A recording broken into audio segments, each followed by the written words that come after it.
पुण्यातील बोबदेव घाटामध्ये एका तरुणीवर 3 नराधमांनी अत्याचार केला आणि त्या तरुणीला ससून येथे उपचारासाठी आणलं गेलेलं आहे आणि महिला आयोगाच्या अध्यक्ष रुपाली चाकणकर त्या पीडितेची भेट घेण्यासाठी काय परिस्थिती आहे नक्की?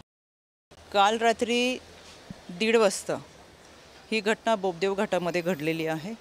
संबंधित पीडिता ही मूळची सुरतची रहिवासी असून शिक्षणासाठी पुण्यामध्ये आलेले आहेत आणि आपल्या मित्रासमवेत फिरण्यासाठी त्या बोबदेव घाटामध्ये गेले असताना तिथं काही अशा नराधमांनी 3 जण होती याच्यामध्ये त्यांची चौकशी करत त्या व्यक्तीला सोबत असलेल्या व्यक्तीला दम देत या पीडित मुलीवरती अत्याचार केलेले आहेत। याच्यामध्ये रात्रीची वेळ असल्यामुळं नक्की हे आरोपी मुलीला आणि त्या व्यक्तीला ओळखता येत नाही आहेत, पण त्यांनी सांगितले त्या पद्धतीचे स्केचेस तयार केलेले आहेत आणि ते सर्व पोलीस स्टेशनला सर्व विभागात पाठवलेले आहेत, जेणेकरून या अगोदरचे काही आरोपी असतील त्यांचीसुद्धा फोटो आणि माहिती ही संबंधित पीडितेला दाखवली, जेणेकरून त्यातली एखादी व्यक्ती असू शकते का।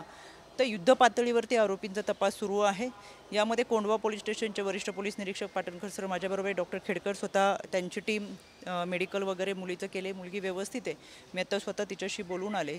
याच्यामध्ये डॉक्टरांची टीम अंडर ऑब्झर्वेशनमध्ये आहे आणि या सगळ्यांमध्ये कोंढवा पोलीस स्टेशनच्या आणि क्राईमच्या अशा एकूण 12 तपास टीम तयार केलेल्या आहेत।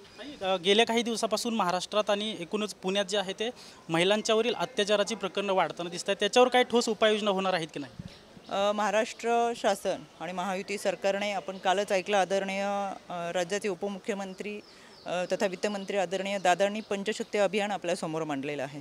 एक कॉल प्रॉब्लेम सॉल्व म्हणत प्रत्येक ठिकाणी अशा पद्धतीचे नंबर दिलेले आहेत।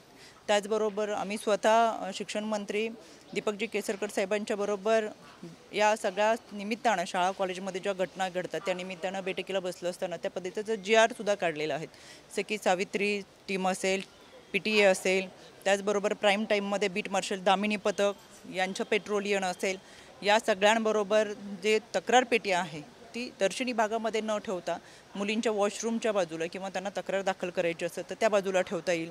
या सगळ्यांच्या अनुषंगाने शाळा कॉलेजमध्ये भेटी देण्याचं काम मोठ्या प्रमाणात सुरू आहे आणि खरं तर इतक्या मोठ्या प्रमाणात अशा पद्धतीच्या घटना घडत असताना दिवसेंदिवस माणुसकीला काळीमा फासणारे ह्या घटना वेदनादायक आहेत। यामधील आरोपीला कठोर शिक्षा व्हावी यासाठी देखील आपण प्रयत्न करतोय। आजच्या घटनेमध्ये सुद्धा भारतीय न्याय संहिता अंतर्गत अतिशय कडक कारवाईचे कलम लावलेले आहेत। त्याच्यामध्ये हे 3ही आरोपी लवकरच सापडतील आणि त्यांना फाशीची शिक्षा झाली पाहिजे। या प्रकारानंतर ताई खासदार सुप्रिया सुळे यांनी देवेंद्र फडणवीस यांचा राजीनामा मागितला आहे, त्यांना जबाबदार धरलं गेलं। मी राज्य महिला आयोगाचे अध्यक्ष म्हणून जेव्हापासून काम करते तेव्हा सुरुवातीच्या काळामध्ये अनिलजी देशमुख हे गृहमंत्री होते।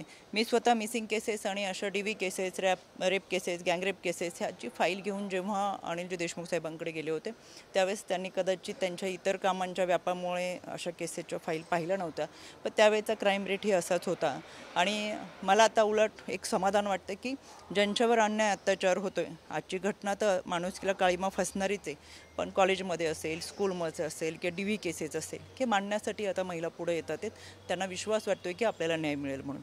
पण अनिलजी देशमुख असताना सुद्धा अशा घटना घडत असताना इतर कोणी राजीनामे मागत नव्हते।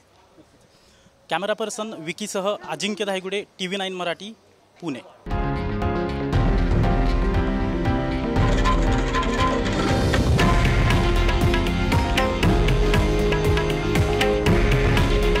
हे आहे देशातील नंबर 1 न्यूज नेटवर्क आणि आपण पाहत आहात TV9 मराठी।